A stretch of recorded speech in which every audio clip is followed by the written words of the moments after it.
Go ahead and call us to order. Welcome everybody to our library board meeting for Wednesday, November 20th. And we will start with a roll call.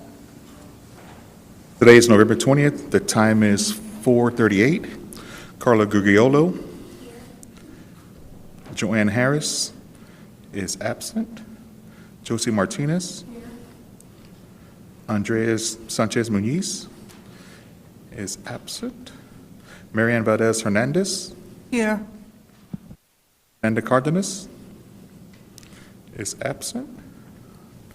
Paul Stahl. Here. Marcy Inks. Beth Graham. Here. Judy Cruz is absent. Jaspreet Kaur is absent. Chair, we have a quorum. We'll start as customarily with a few moments of silence to gather our thoughts, get our awareness and brains plugged into what we're going to do today in our meeting.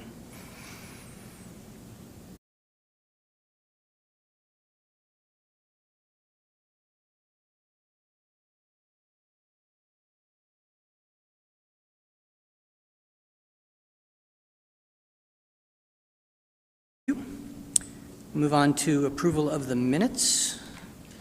We have 3 sets of minutes we'll be approving. We'll approve them individually. Edward, individually or all as a group? Yeah. Great.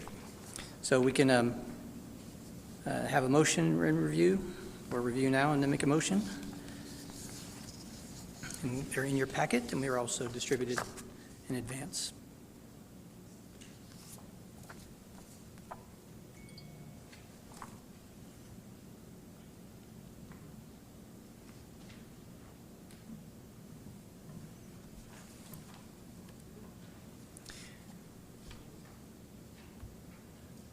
And these are for 3 meetings, a meeting on October 23rd, on the 26th of October, and on the 30th of October.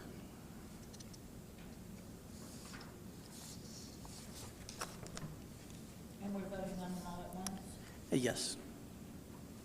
I move to approve the minutes of meetings of October 23rd, October 26th, and October 30th as presented. Great. Thank you, Beth. We have a motion. Do we have a I second? second. Good. Do we need to have roll call votes? Roll call, you just say. So we have a motion. Do we have a second? Do we have any discussion on accepting these minutes as submitted? Okay, we'll do a quick roll call vote. Carla Gugliolo. Joanne Harris is absent. Josie Martinez. Andres Sanchez Muniz is absent. Marianne Valdez Hernandez. Aye. Fernanda Cardenas is absent. Jaspreet Kaur is absent. Marcy Inks. Beth Graham. Aye. Judy Cruz is absent. Paul Stahl Aye. passes. Move on next to public comments. I don't see any having been written down on our sheets. Is there anybody in the audience that had wished to provide public comment today that didn't get a chance to write their name down? Okay, so no public comments for today. We'll move on to the next item. Report from the library board chair. So Jaspreet has left a few notes for me. So a reminder that today's meeting is being live streamed via YouTube. And Jaspreet was unable to attend today's meeting due to an emergency and has asked for me to preside today. Also, at each of your places, you'll find that there's a letter from Jaspreet, our board chair, to Eric Walsh, our city manager, as well as Maria Villagomez, deputy city manager, and David McCary, who's with us today. Thank you, David, for joining us. David McCary, our assistant city manager, and thanking them for their participation and support throughout the library board director recruitment process so far, because it is continuing. We have not completed that process. So you'll find that letter in your packets. And we can hear from the trustees on any library-related activities. If I start with Mary Ann, if you have anything to report. I met with my city council person, District 5, Terry Castillo. I also am starting to go to the Learning Center for myself at Bazan. So I've been there twice already. And I went to the part of the Facilities Committee. And I also went, the Latino Collection and Resource Center co-sponsored a movie, The Blue Beetle, at Casiano Park, and I got to see that, and it was pretty exciting. That's it. Marcy, anything you want to share? Okay, so I did the Friends meeting at Maverick.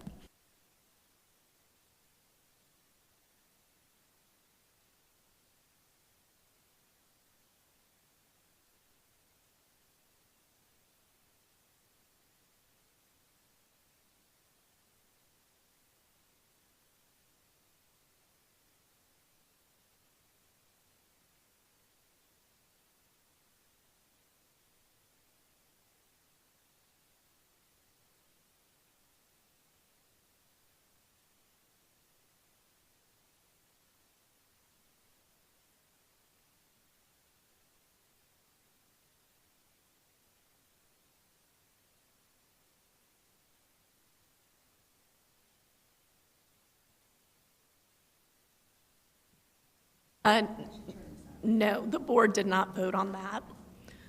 It was an administrative program. Okay, so I'm wondering, so I'm hearing a lot of things, like in my district, and I really feel like I need to represent them.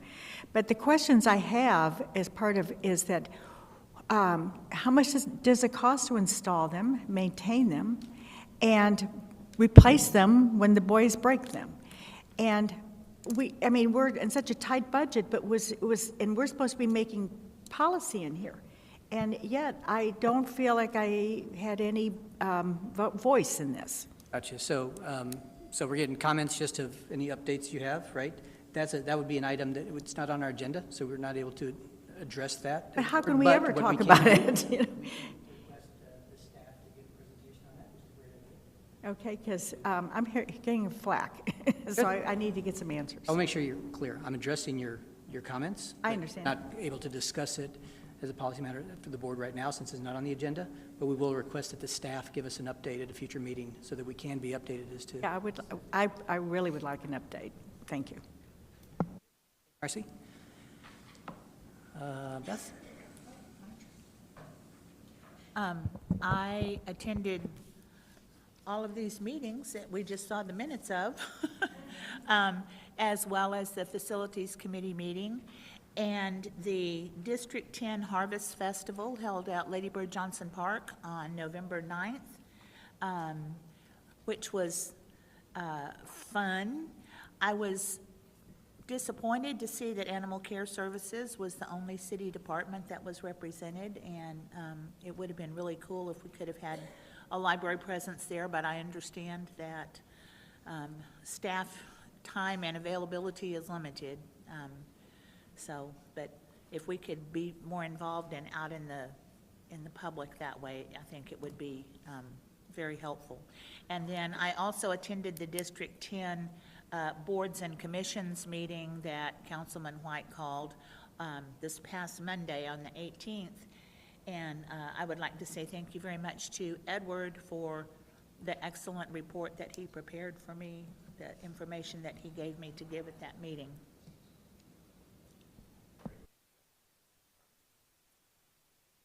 So other than our October 26th meeting, I unfortunately was not able to attend any events or visit the libraries this month.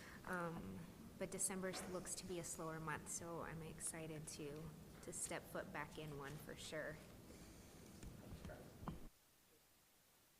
I was able to attend on November 10th the Arts and Letters celebration. It was wonderful. It was at Mission Library, one of my libraries, and I'm always so pleased when we highlight one of our libraries. Councilwoman Viagran was there as well, and she's one of the greatest supporters on the City Council of libraries. So it was wonderful to touch base with her there. and to know that she's doing very well. She wanted everyone to know that she's doing very well and coming back to good health. It was so well put together. The honorees, the two of the three honorees were present, and it was exciting to listen to their stories. Let's see, I was at the reception for the library candidate on library director candidates on October 25th. Also attended I think all but one of the special call meetings. Another really fun thing I did was attended the Diwali dance recital at Schaefer Library. It was one of the most marvelous things I'd seen in a long time. It featured a 14-year-old girl who had been dancing since she was 3 years old, and this was going to be her final recital as a child, and then she was going to move into the women's category. The dances that she featured had to do with the Diwali festival celebration, and she talked about how all of the dances represented good versus evil, Dharma versus Adharma, I believe I'm saying it right. And her expressions, her hands especially, were so expressive, and the stories just were so real. And it made me want to know more about these stories, Dharma and Adharma. So Schaefer has all the materials laid out there for us on a display, and they just did a wonderful job with the whole Diwali festival.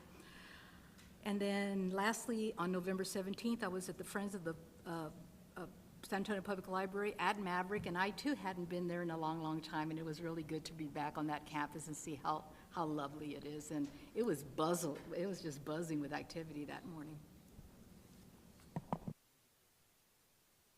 The Maverick grand opening was one of my first kind of official things I did as a board member. So you were there for the sleet. Yes. It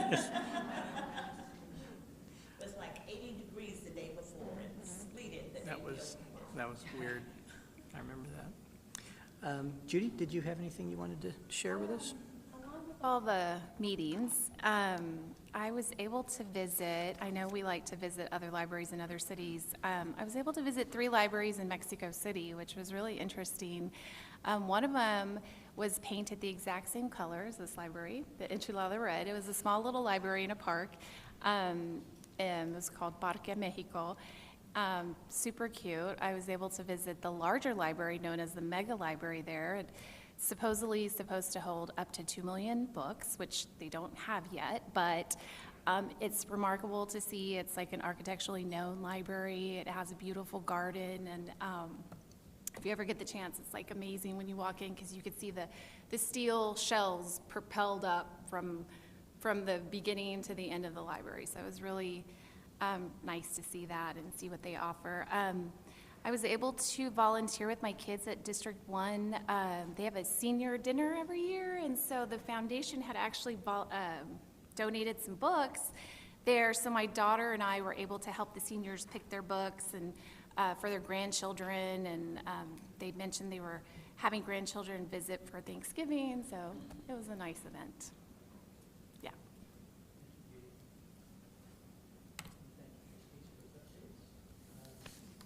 On to item number 4, the director's report. Kathy? Thank you. So a couple of things to mention. The Carver Branch Library Bond Project informational meeting was held October 24th with the Carver community at Second Baptist Church, which is right next door to the library. It was well attended.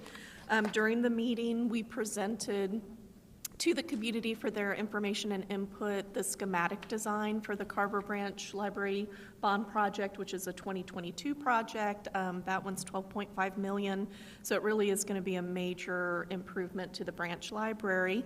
Got lots of good input, comments. Several of the board members were there. And we also plan to have a follow-up meeting, a smaller meeting with stakeholders, which will include the Friends of the Carver Branch Library as well as representatives from Second Baptist Church.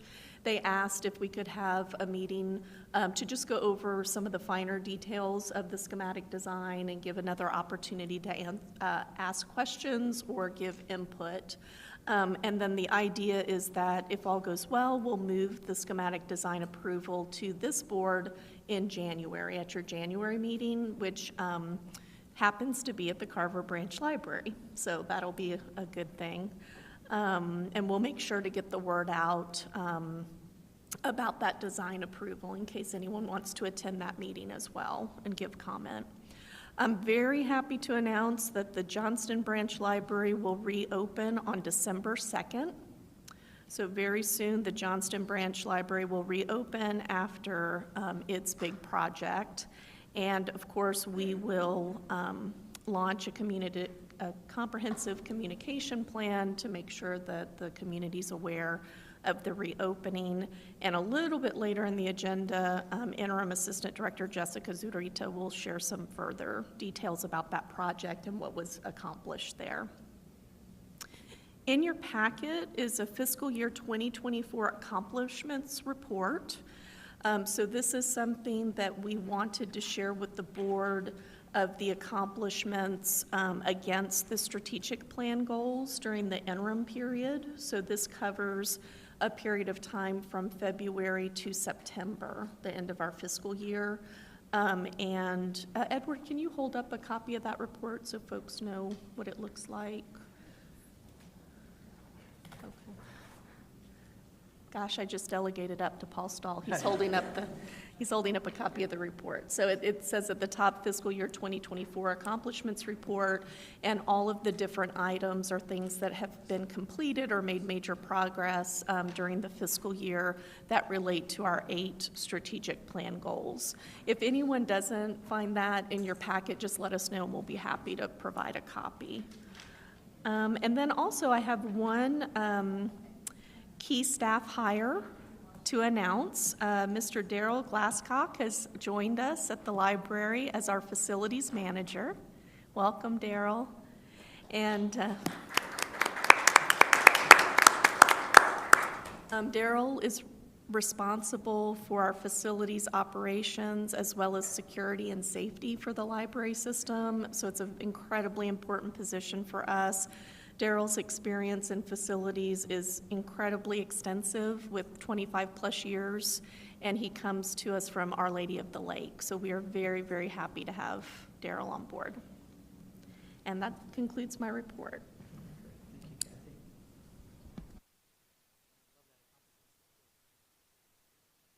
Tie everything back to what our goals are. That's fabulous. Thank you for doing that for the staff.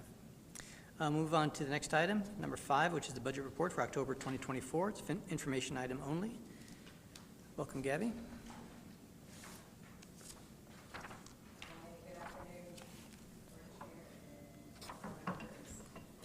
going to give you a brief overview on the library's budget report.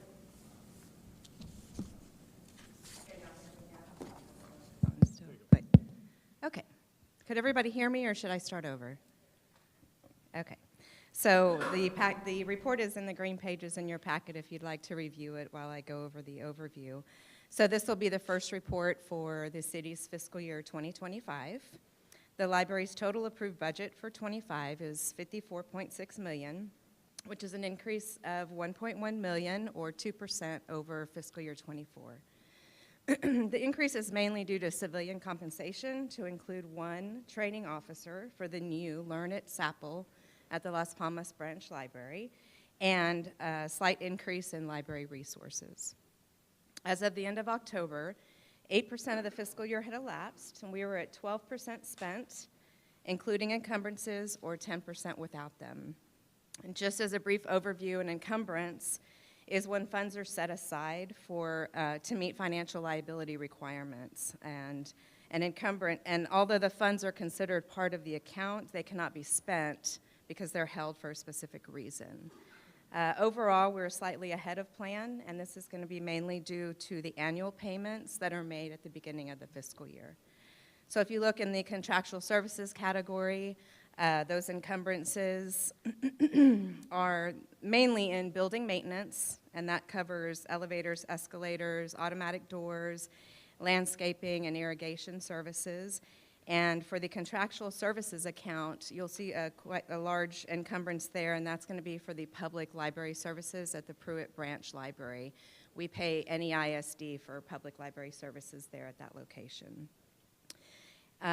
The commodities category is slightly ahead of plan at 16%, and that's going to be due to library resources.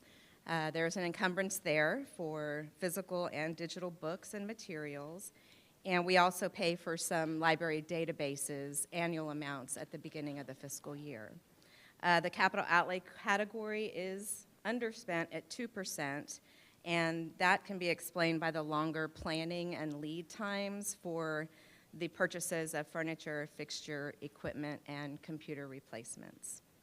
So that completes my report, but if y'all have any questions, I'd be happy to answer them. Thank you, Gabby. Are there any questions from any of the trustees?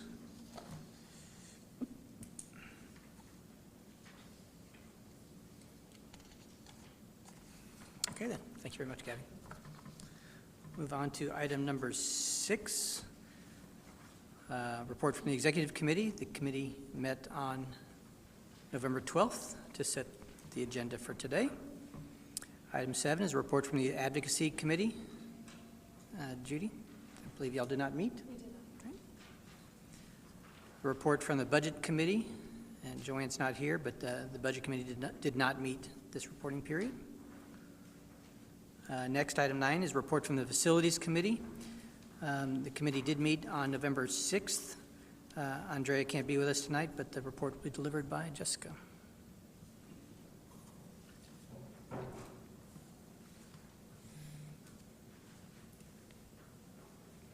Afternoon.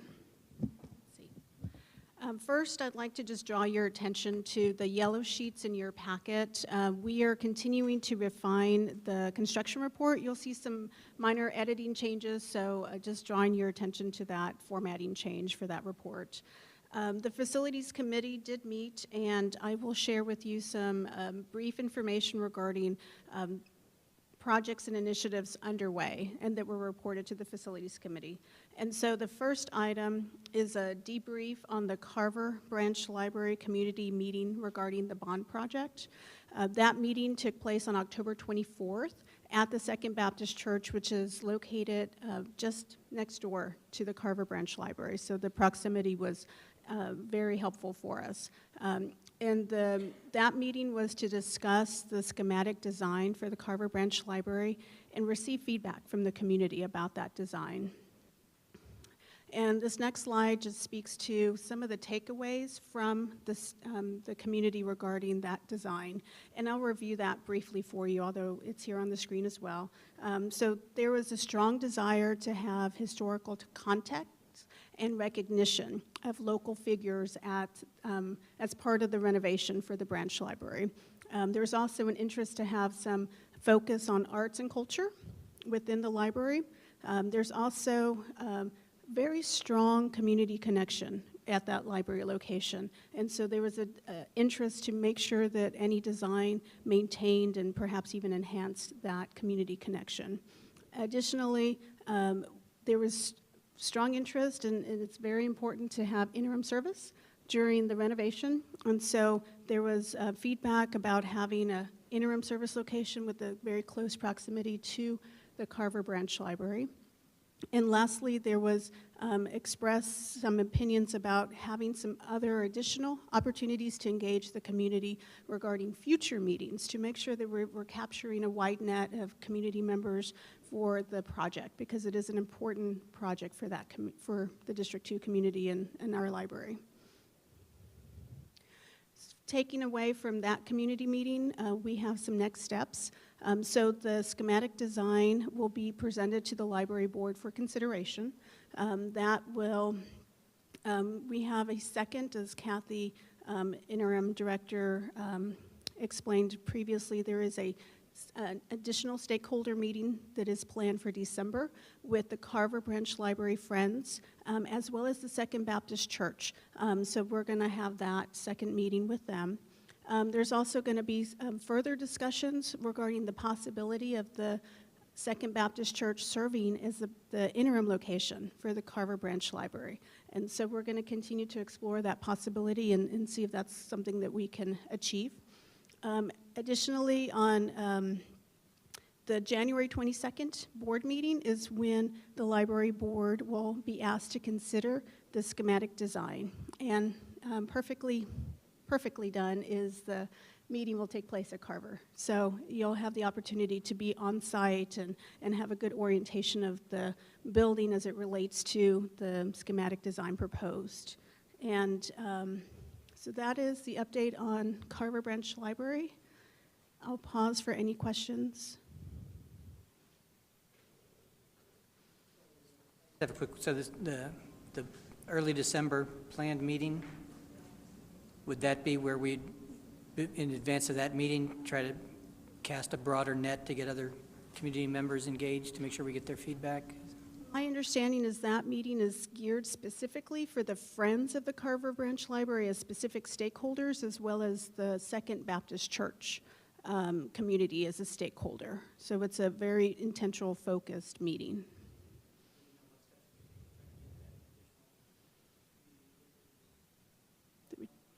So for the stakeholder meeting in early December, Ms. Harris helped us connect with the Carver Branch Library Friends President to specifically invite community members for that meeting. And then we're connected with the Reverend Dr. Jemerson at Second Baptist Church to also outreach to church members who would like to attend that meeting. And then for the board meeting, I think was one of the major milestones from a public-facing perspective that we want to make sure we cast a wide net. There was some specific comments at the community meeting about potentially using some local publications to even advertise that meeting coming up, in addition to the ways we typically do through, Nextdoor, social media, at the branch itself, of course. So, yeah. Members there's not many things more frustrating than wanting to give input after the train's already left the station, so to speak. So, great. Okay. Any questions for Jessica? Okay. Next, I'll provide a brief update regarding the on-site solar project at the Igo Branch Library. This is a project that the library board approved last month during your regular board meeting for on-site solar at that location. Our number one message here today is there will be no disruption to library service during this project. We are very sensitive to the fact that the Igo Branch Library was closed most recently for an extended period and recently reopened, and we do not want to shut back down again. So we are taking many tactics to ensure that that does not happen, that we do not have a disruption. So that includes ample communication, a public education component, which is some feedback that the library board provided us last month. We're also staying in close coordination with our contractors, and we've already had an on-site meeting with them, and their feedback and their input was very positive. So we're looking forward to a positive working relationship. And we're also striving to have unobstructed access to the library. So any staging of materials will be fenced off away from the entrance. We will make sure that the entrance is not blocked in any way. We'll have signage. So we'll have a lot of different tactics in place to make sure that although there is construction activity happening, the library does not look closed. So we will continue to make that a priority for us during this project. A quick look at the schedule. They're actually very quickly, the vendor Big Sun Solar is going to establish a construction fence on December 2nd. So that is happening right around the corner.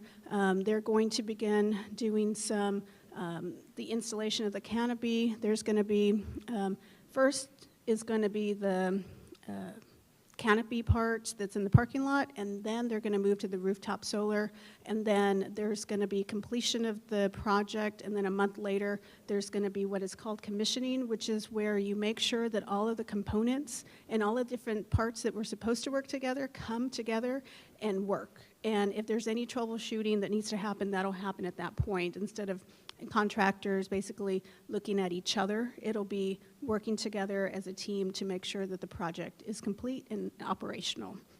So that is our schedule. It is a very fast project. It's a 2-month time frame. So, of course, weather permitting, if there may be some date slippage, it is winter time, and so we're cognizant of that.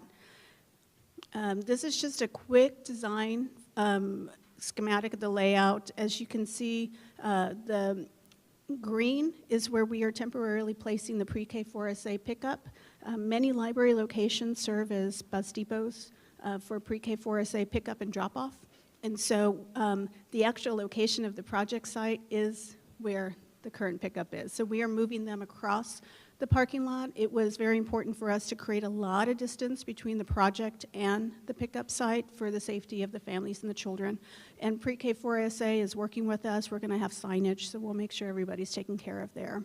And there will be also some trenching in the ground, but again, we will make sure that there's access that's continued throughout the parking lot as needed so that you won't ever be cut off from one area of the library or the access to the park during the project.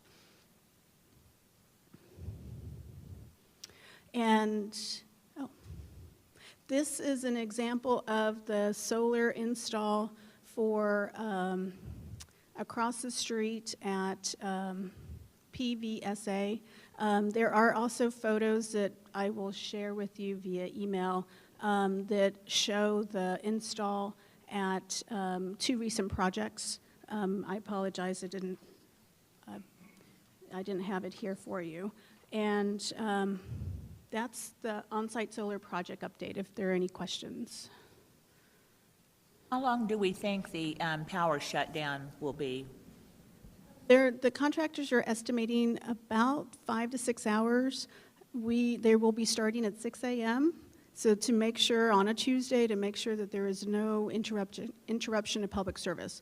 And we are coordinating with ITSD regarding internet, fire safety regarding the sprinkler system and the fire alarm system, the alarm system. So there's a lot of coordination that we're teeing up to get ready for that. Mm-hmm. Questions? Okay. Go to Jessica. And then I will kick off the project updates for the projects, the additional projects. And the first one is just to re-emphasize the Johnston Branch Library project that is underway right now.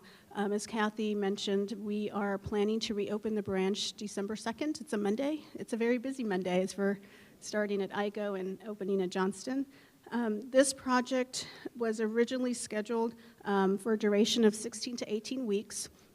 We undertook this project as a full HVAC renovation initiative, and during that time, we also received funding for deferred maintenance. So instead of closing the branch twice, we combined the projects together. This HVAC project was the longest duration of the two, so that is the one project that is currently wrapping up right now. We ended up, because of some project delays that were out of the library's control, we ended up being 10 weeks over our estimated schedule. So we're going to be at 28 weeks closed at the time of reopening on December 2nd. So we have stayed in touch with community, and we've maintained our hours at the interim Miller's Pond interim location. And so the staff is eager to get back into the facility, and I'm really happy to have updated air conditioning system as well. But we just wanted to be very transparent with the board and sharing with you that we did run over schedule. Part of it was coordination regarding the electrical shutoff and transition, and then the other part of it is was the voting. We wanted to make sure that the library was accessible for voting, so we halted all construction activities for that period of time, and then we picked it back up. So it's just various factors that happened. We try our best to always keep projects on schedule, work with our partners at Public Works and then the contractors, but this one is just one of those things that just kind of extended further than what we anticipated. So just wanted to share that with you, and I'm available if you have any questions. And I just wanted to add, thank you, Jessica, for giving that update. Again, we just wanted to be fully transparent that this project did run over schedule. Obviously, the buck stops with me on that. We had some unavoidable delays and then wanting to make sure that we had a stable environment for voting. So this was one of these cases where we did exceed the estimate we had given you. And I really want to thank Jessica and Mark for staying on it because there were some real challenges. Mark will provide the rest of the updates briefly.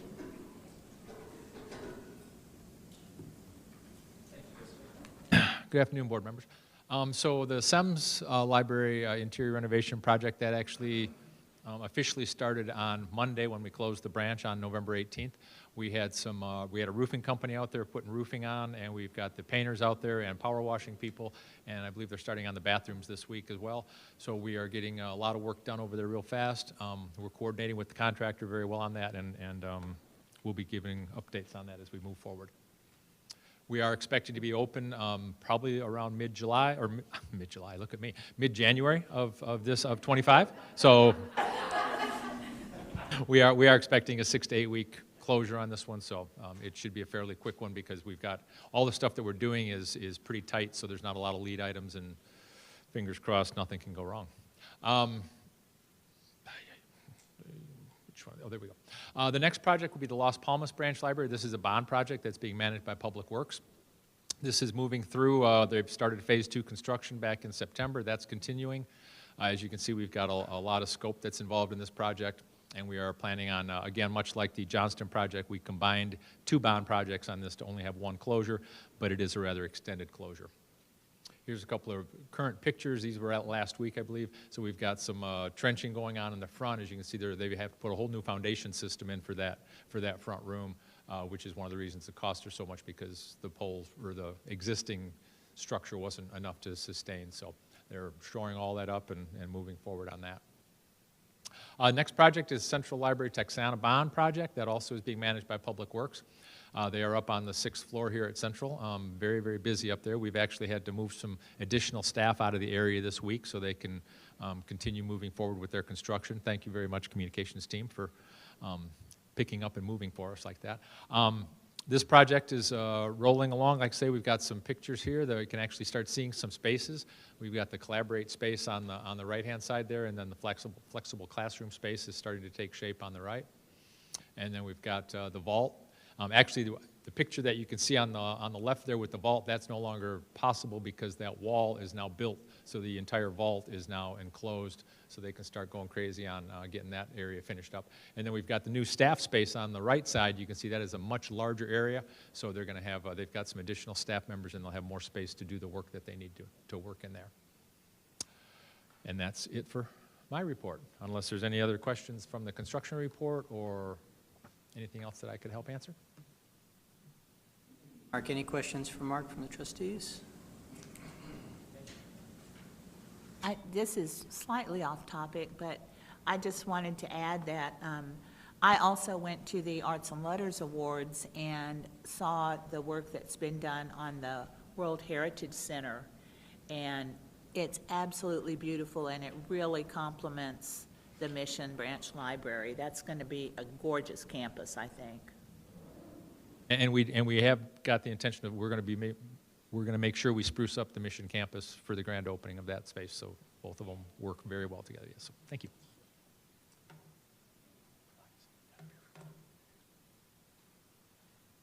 On to item number 10, report from the naming committee, which did not meet.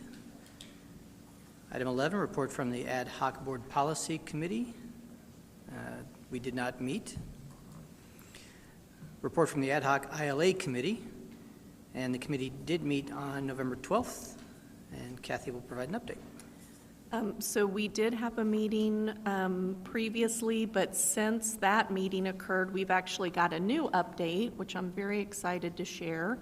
So the Bexar County Manager's Office contacted us through Mr. McCary to share that the interlocal agreement with Bexar County, the actual contract, is scheduled to go to Commissioner's Court on December 10th. So they are scheduling it for consideration, and we hope approval as a consent agenda item, is what we're being told. And so we will have representatives there, of course, in case there are any questions.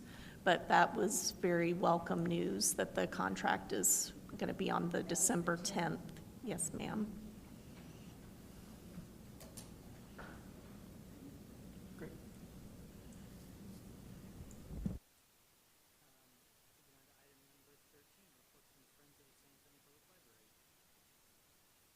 John? Good afternoon, trustees. As you've heard, we had wonderful representation by our trustees at the recent Arts and Letters Awards ceremony at Mission. And just as a recap, our 3 honorees this year were Patsy Pittman Light, Ken Little, and Eduardo Vega. And I appreciate the fact that Beth and Joanne and Josie were there. And of course, it was great to have the council person there. She's always been there when she can be, and it's gratifying for the Friends to see we have that support at that level. Thanks also to Kathy and Haley and the Mission staff for all their support in letting us run wild and take over the meeting room that day. So last Sunday we had our November board meeting for the Friends at the Maverick Library, and at that meeting we did approve the budget for 2025, and as part of the budget the Friends will be giving a gift of $35,000 to SAPL for use in 2026. And it's very confusing how these years don't coincide. But we're thrilled to do that, and we're looking forward to how that gift will be used, and hopefully we'll be continuing on the same manner as the 24 gift. Things are going well in the bookseller. They've been very busy. They're having a holiday book sale coming up December 5th through 7th. And then on the 7th, they're having a Christmas market. They're trying to model it after the Christmas markets in Germany, so that'll be an exciting day for everybody there. So great place to do your Christmas shopping if you are still looking for things then.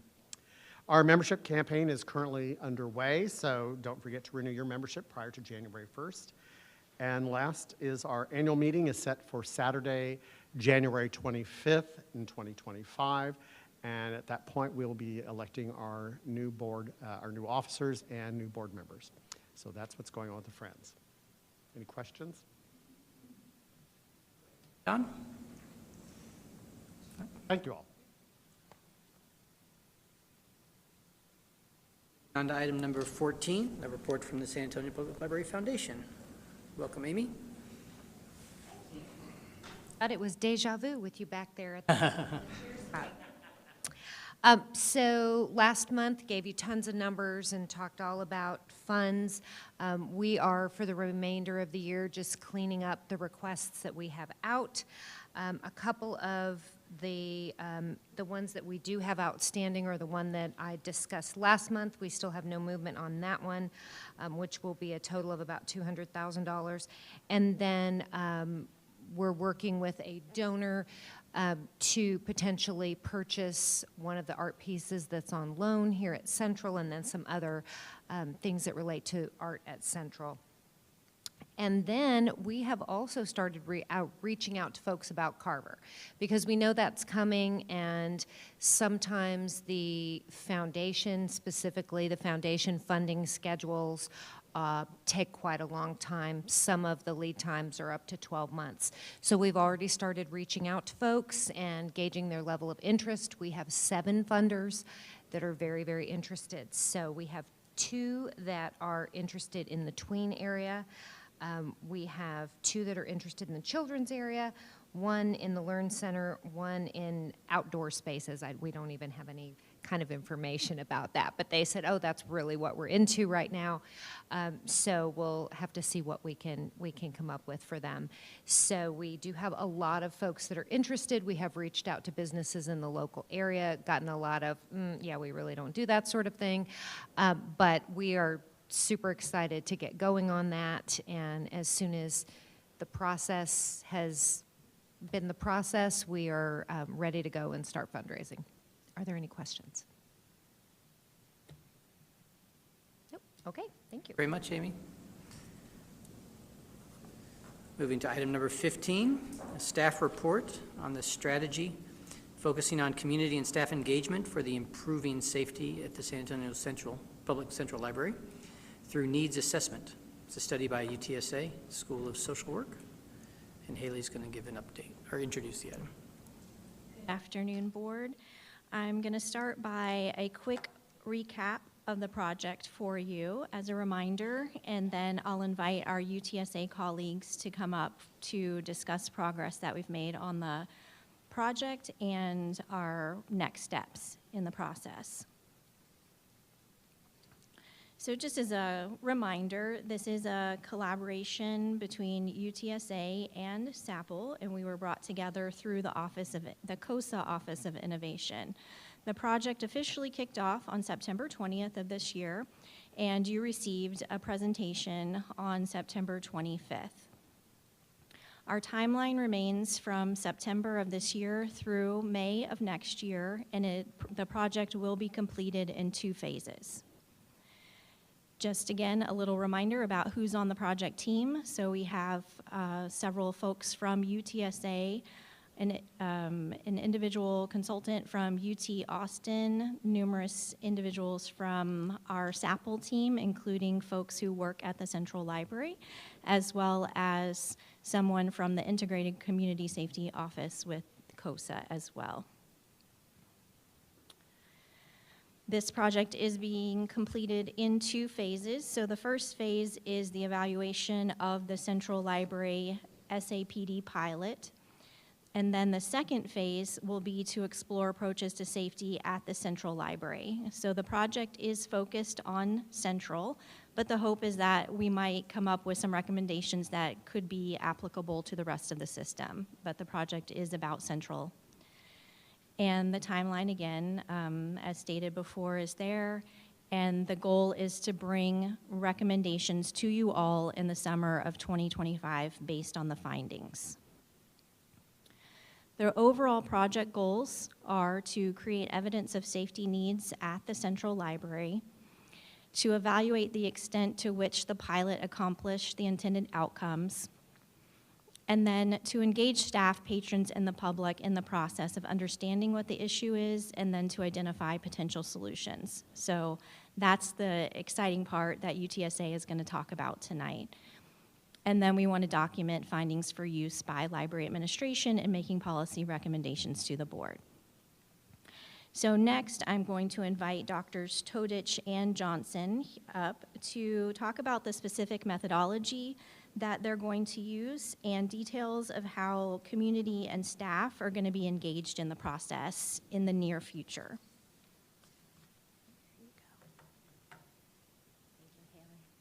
Thank you, Haley. Thank you, Kathy. Thank you to the board for inviting us back. We're excited to be here this evening. So I'm going to start with a few reminders of what we presented in September, and then we'll get more specifics about the approach to both research design as well as the community and staff engagement. Just to remind you that we are using developmental approach for this project, which means that our goal is to support innovation by providing data to guide ongoing decision-making, which is why we're doing a 2-phase project. Also, as researchers, our approach is always coming from a specific stance. No researcher is ever neutral.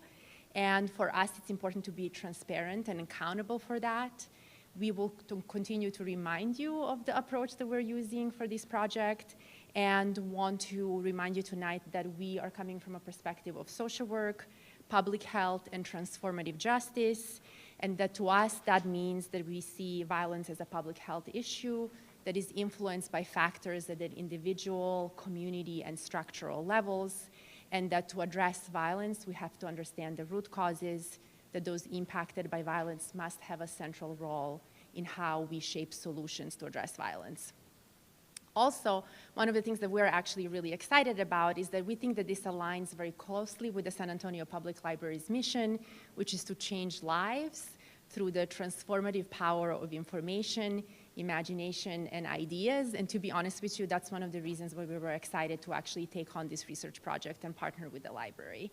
So like as Haley mentioned, this is a two-part project. We're currently in phase 1, which is secondary data analysis. That means that we're working with the data that was already collected.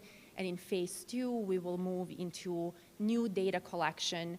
What's important that both of these phases include very significant community engagement, and we'll say more about how that's going to look like.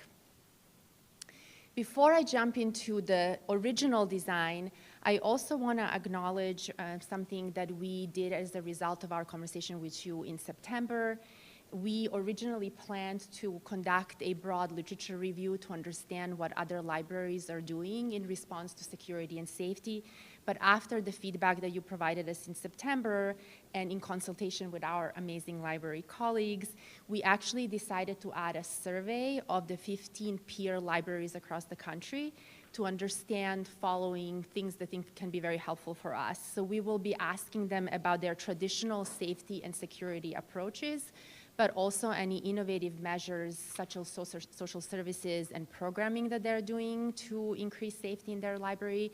We're also going to be asking about their budget size and funding sources, their methods for how they're measuring impact, and also for any future considerations. So how they are thinking about imaginative solution if ideal resources were available.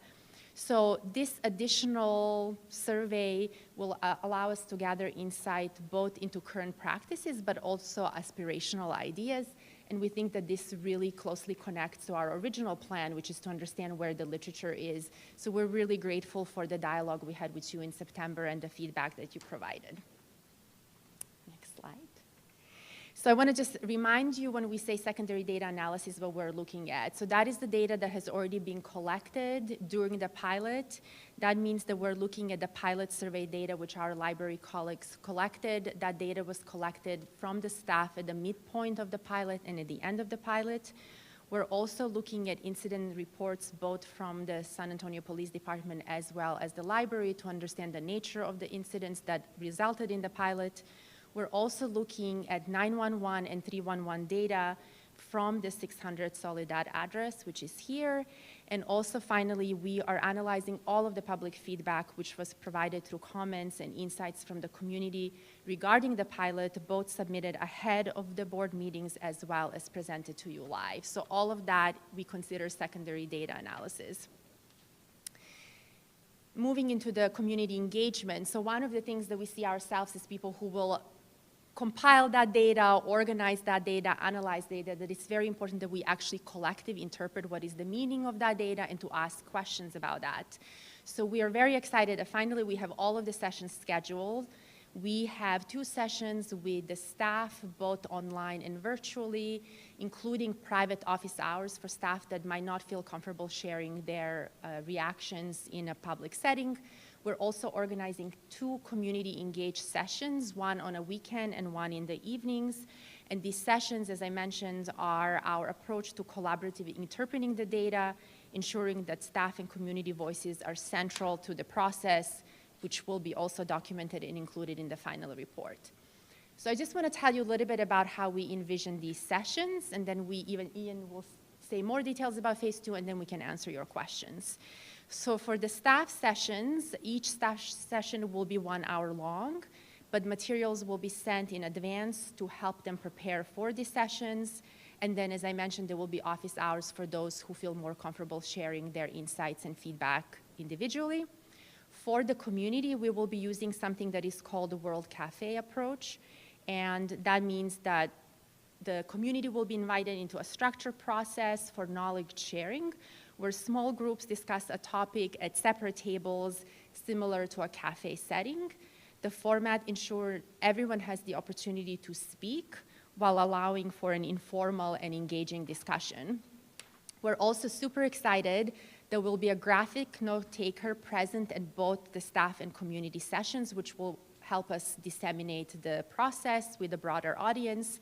And again, the aim of these sessions is to encourage collective discussion, which can shift perceptions and also inspire collective action and problem solving. And with that, I'm going to pass it to Ian to speak about phase 2, and then we look forward to your comments and questions. Great. Thanks. Nice to be with you again. So in phase 2, we will be starting that in January. And that will involve a deeper dive into this community approach. So community-based participatory action research, which we sometimes call CBPR or PAR, aims to engage those affected by the issue at hand through the design, collection, and analysis and dissemination of the research as collaborators.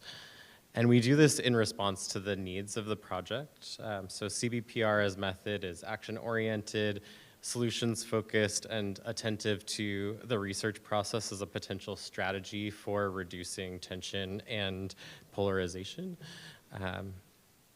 So just to orient you to how the project falls on a spectrum of community engagement, traditional research typically falls on the left of the spectrum, and across the time phases of our project will be becoming increasingly participatory. So similarly in this graphic, you can see how we'll engage with community in the design and analysis approach to promote solutions to these safety issues. In January, we will aim to recruit 6 to 11 community members for the Participatory Action Group, or PARG for short. And these numbers are suggested by existing methodological research. This group will be active for the remainder of the project until May. And because of the nature of our approach, phase 2 will take shape through a process with the PARG. So we've already committed to continued analysis of data from phase 1, as well as interviews with various groups that you can see on the slide, which includes staff, patrons, and other community members. It also may include other approaches as the park sees fit. And we will conclude phase 2 in May, where we will share our findings with you all and inform our findings and recommendations that can inform your future decisions by the library administration and board. Yeah. With that, we're happy to take your questions and to take additional feedback, both about design or community engagement. We found the previous session extremely helpful, and we look forward to this dialogue as well. So just very quickly, just to add, besides thank you for the wonderful detailed presentation tonight, for the public-facing meetings, we will have Spanish language interpretation. So wanted to make sure that I put that out there. And then also with respect to the PARG, as we're calling it, the 11 members, we will solicit input from the board as well as to appropriate members, but the idea is to have community organizations represented that can contribute to solutions as well as affected communities. Great. You read my mind on Spanish.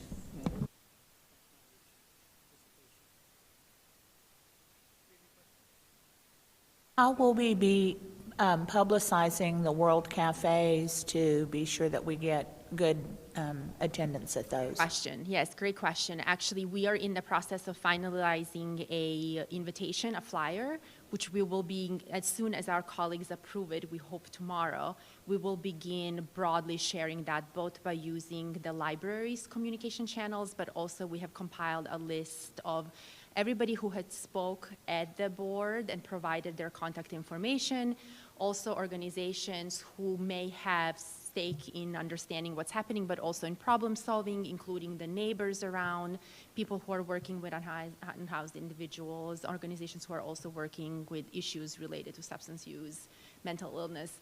So community members and social service providers, we see them as a part of not only PARG, so the next phase, but also as a part of actually looking at the data together and understanding what that data means and how do we proceed with problem solving.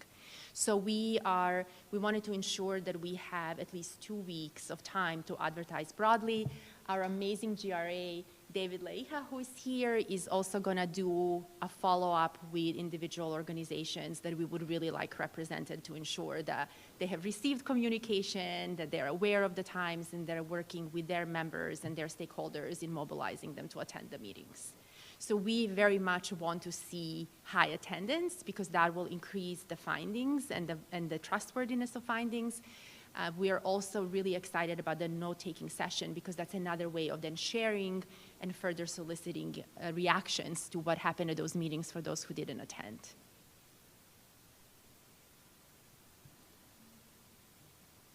The assessment stage, I guess you said you'll be done by the end of December, is that right?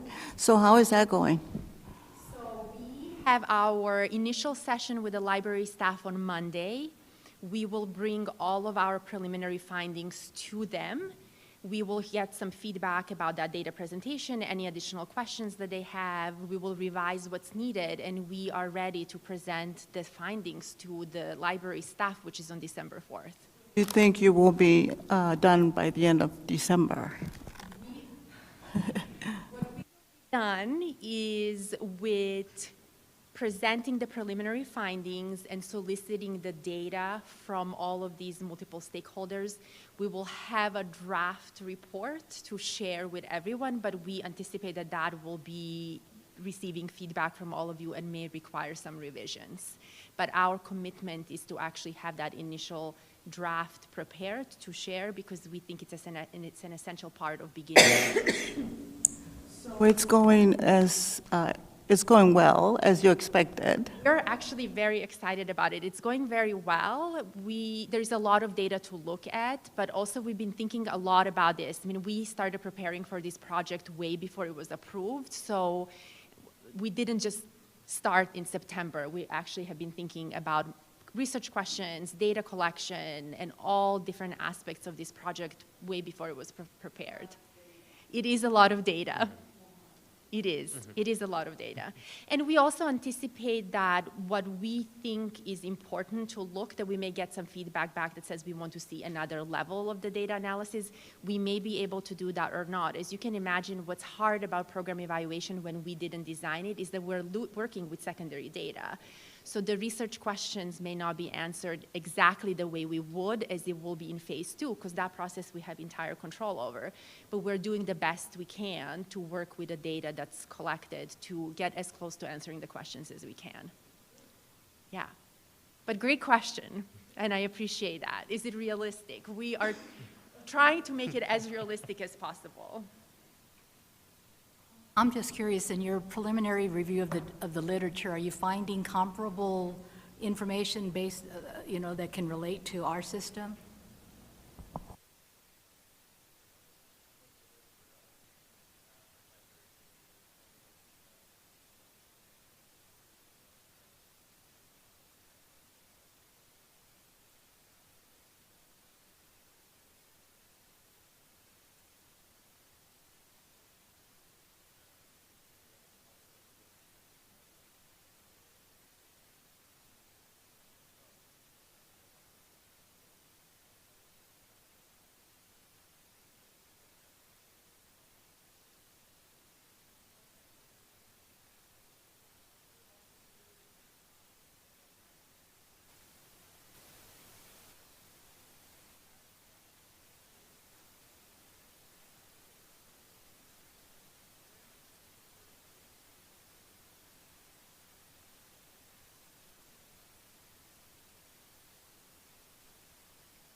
Us was very impressive from the very beginning working with Haley is just really thinking creatively about what people are trying in other places. and what's possible beyond what maybe currently comes to our mind. So I think between the work that the library staff has done already, between the survey that you all suggested, looking at the literature and community engagement, we're really confident that in May we will have a set of recommendations for the library administration and for all of you to work with. I mean, obviously then we move into the stage of implementation and what that looks like, but I do think that at that point all of you will have a useful document to work with for your next steps. Will the board receive an interim report on this assessment as you have completed it? Absolutely, yes. Also, I was going to say, since Haley mentioned it, I hope someone's thinking about publishing, because they're Work on that together next. Yes, yes, yes. That ideally, all of the outcomes that meet both the community needs and the larger knowledge need are always the best ones. So we're always excited about opportunity to do both. I just had a question or clarification. So from the community, there's two potential that they can meet in person. Is that the World Cafe that you were talking about? And that is based, and you said you were going to reach out to members who've already spoken up about the issue.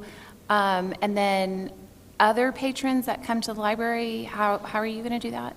Definitely. We are, I mean, Kathy, maybe you can say more about that, but we have a two-part plan. So we'll be reaching out to community organizations and services, but also the library using their own channels for how they reach out to patrons.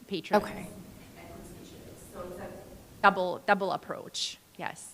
So we'll use all of the tactics that we use on library projects. So folks who have designated Central as their location, all the different community ways that we can reach out to folks, as well as just simple things like on-site signage about the meetings. One of the meetings will be held here. One will be right across Augusta at UTSA Southwest Campus. So we'll be doing the full complement of tactics to get awareness. And if they're not able to come in person, how are you able to give feedback? We added one tactic that we are recommending, which is the SA Speak Up platform. So we can reach out to folks. Now that is a digital platform, but we can also continue to think about ways that we could capture that input in a physical format here at Central. So think about it, it's a two-phase project. So the first community engagement, it's reacting to the findings. And then we have a whole second phase, which is actually recruiting people to participate in interviews, potentially focus groups. And so if individuals didn't have a chance to participate in this part of the process, which is looking at what do we currently know, there will be multiple opportunities to actually participate in actually providing input related to what does the library mean to them? What does it mean to be safe at the library? What would increase safety in the library? So for those who also do not get a chance to participate in phase one, there's a whole phase two that is equally, if not more important for actually moving forward. And one of the reasons that we're doing, of course, one of the sessions here is to be able to make sure to invite folks who use the Central Library, our customers, our users, so. I just want to make sure we're able to capture somebody who comes maybe not during that time, but other periods, right, and get their feedback as well. Yeah. I agree. And a couple questions. At UTSA Southwest Campus, is that free parking there? Yes, the parking will be free. We're also going to be providing light supper. So there will be also a meal included because it's 5:30 to 8:30 session. So we are anticipating people will be coming from work and other occasions. For the Saturday session, we'll also be providing snacks because it's in the afternoon. And yes, the space and the parking will be free at the downtown campus. Yeah, the south. It'll be and all will be on the flyer. Okay, I'll be on the flyer. Yes. It's always hard to find. Yes, absolutely. And certainly a 3-hour meeting is a long meeting, That's a long meeting. People can come and go, and there'll be a way to leave feedback if you have to leave. Would there be a way to have Zoom or anything available for people? Or some sort of, that we could watch it? We haven't planned for that, so that's not currently in the making. What I would offer at this point is let's see how we do, And if we feel that we did not solicit enough input, or we feel like we didn't reach the community and aspects of the community that we would all like to see, we can always think about what else is possible. And part of why we wanted to have graphic note-taking is because that makes that process very easily shareable. And we could potentially do something like what Kathy was talking about, making that publicly available and providing a brief survey that people can say, here's what happened, what else is coming up for you? So we hear you, and we're very committed to engaging as much community input as possible. So what I would say is, let's see how we do before we add additional pieces, and we will be very mindful of the concerns that you have, because we share those concerns with you all the way. And we actually would be very nervous and disappointed if we had community engagement events that were not well attended. So we are very invested in high attendance and broad attendance of these meetings.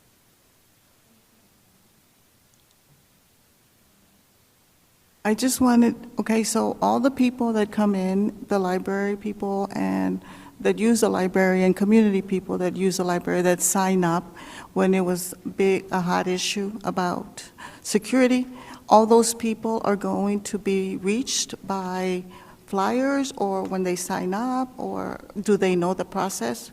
Yeah, we'll do individual outreach to the folks who signed up for public comment. We also received input, not through the meetings, but for example, through Office of the Director or even phone calls. So we've been documenting that as well in our records so that we can reach out to those folks as well. Are we going to be approaching the media about this? I'm just thinking that this is a topic that the Texas Public Radio market, for example, could be very invested in. Definitely. I don't have an answer for you right now, but we can work with Scott and the communications team and talk about that input. Yeah, meaning to get the word out about the community meetings. Yeah. Yep. And that also can be a really excellent strategy for recruiting for the second phase of the project, which is all going to be data collection too. So yeah, I think that's an excellent idea. Comments? Yeah, we appreciate your hard work very much. Clearly, it's a very serious, important topic. So your thoughtfulness to detail and inclusion, and getting as much community input. That's why there's a lot of the focus of our questions was on that. So we appreciate you. We appreciate the update very much. Absolutely, we appreciate the time and the opportunity. You can tell we're very excited about it. When we were becoming researchers, we wanted our time and energy and skill to be used in this way. So we're really grateful for the opportunity to partner with you and to work to better our community. Thank you.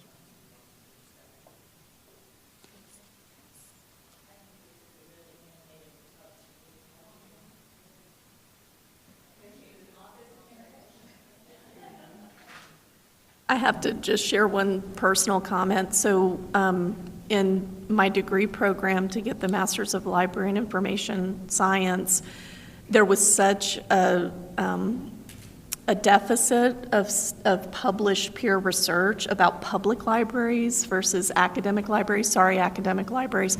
But it just was something I bumped up against again and again and again. So we're very excited that this will not just benefit the San Antonio community, but the whole field potentially.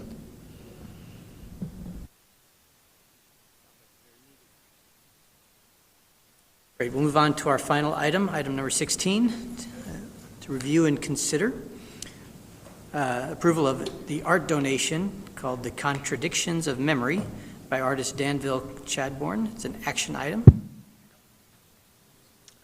All right, good evening. I am here to introduce to you Nathan Roberts, who is a special projects manager on the libraries team. Nathan is new relatively to the library department. He started with us in June, and it feels like he's been here for years because he has picked up and has hit the ground running. It is a true asset to have Nathan with us. And so this is his first presentation before the board, so I'm here to introduce him and welcome Nathan. Thank you so much, Jessica. Good evening, board. So I'm going to provide a briefing on a potential permanent donation of a piece of art known as the Contradictions of Memory. So this piece was created by local artist Danville Chadbourne between the period of 1990 and 2000. So Danville Chadbourne primarily has sculptures made of clay and wood, and we actually have one of his pieces on display currently in the library. It's the Compulsive Search for Ancestry. So we have a photograph here of what this piece looks like, as well as the dimensions. This particular sculpture is a wood sculpture, estimated around $2,200 in value. And then communicating with the donor and her communication with the artist, we determined that the required maintenance and cleaning that would come along with accepting this piece would be minimal. It would only be feather dusting. So Christine King is the potential donor. She is a patron of Central Library, and she approached us earlier this year about this donation. She wants to donate this piece permanently to the library, and specifically to Central, as that's her branch. She came into possession of this piece about 6 years ago as a result of a fundraising auction at the Southwest School of Art. So once she contacted us, we followed our processes for permanent donations, which involved coordinating with our partners at the Department of Arts and Culture. So the piece has already been through their approval process. The Public Art Committee approved the acceptance of the piece on November 5th. November 12th, the San Antonio Arts Commission approved the piece, and now for final approval, it's before the Library Board of Trustees. This is the proposed location where we plan to install this piece. This is on the 5th floor atrium balcony. So the elevators behind us, if you take those up to the 5th floor, this balcony is visible when you first step off of the elevator. We previously had a piece installed here. It was the orchid sculpture. This balcony is visible to the public but not accessible, so those doors will remain locked. We don't have a stand currently that complements the Contradictions of Memory. So once we accept this piece, we'll have to work with a third party in order to fabricate a pedestal and for the professional installation services. So pending the board's approval of this piece, the next steps, we'll work with the Department of Arts and Culture, as well as the donor, to get a signed agreement in place.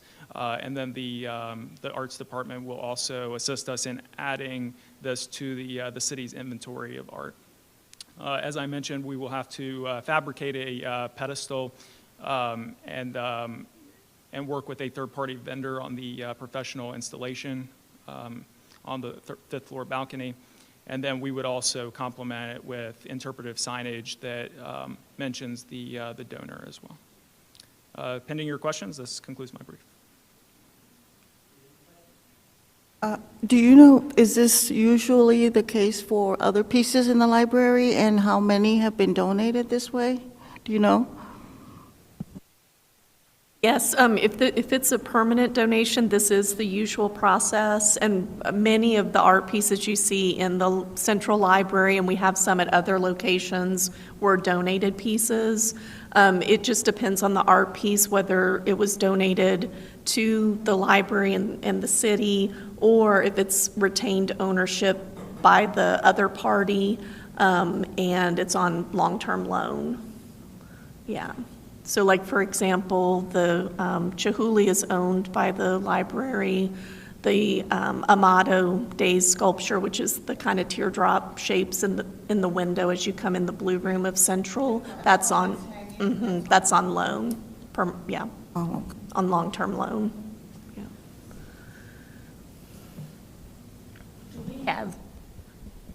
Do we have an approximate estimate on the cost for creating the pedestal and the professional installation?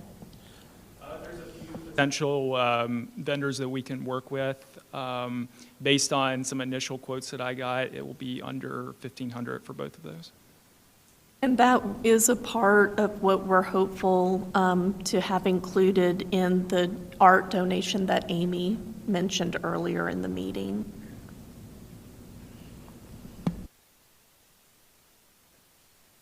That's good. I'm glad that's being considered. I don't necessarily like the thought of expenses incurred to display something like that, but so I'm glad that's being investigated.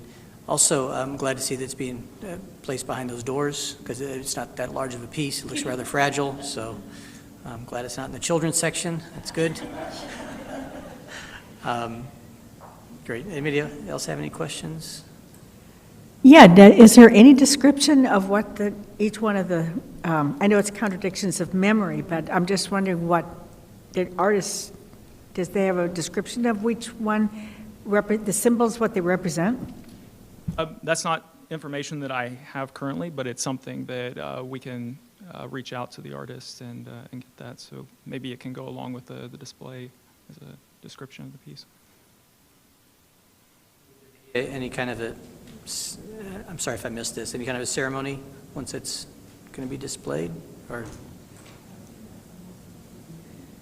We hadn't considered it, but we certainly could. I'm not even really recommending, I was just curious. Okay.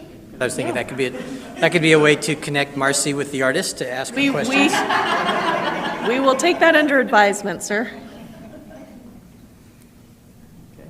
And this is an action item, which means we need to officially accept it or reject it by a vote. So I'd accept any motions.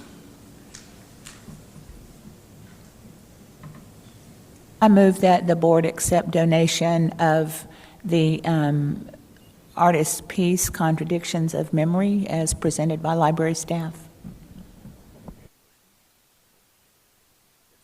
Carla, any questions or any discussion on the motion before we vote? Well, if we don't know what it means, maybe we shouldn't. I'm joking. That can be reflected in your response to the vote. But, okay. Edward, if you could take us through a roll call vote, please. Aye. Joanne Harris is absent. Josie Martinez. Andrea Sanchez Muniz is absent. Marianne Valdez Hernandez. Aye. Fernanda Cardenas is absent. Jaspreet Kaur is absent. Marcy Inks. Beth Graham. Aye. Cruz. Aye. Paul Stahl. Aye. Passes. Nathan, I forgot to thank you for your presentation. Nice job. Thank you.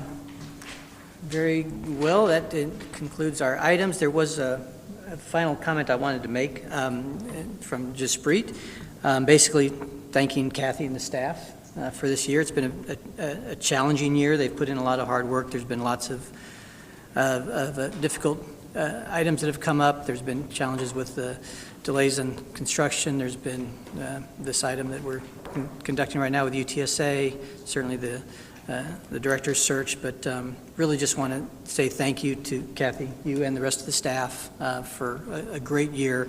Despite the challenges, we appreciate the hard work, and we're very grateful for everything that you do. With that,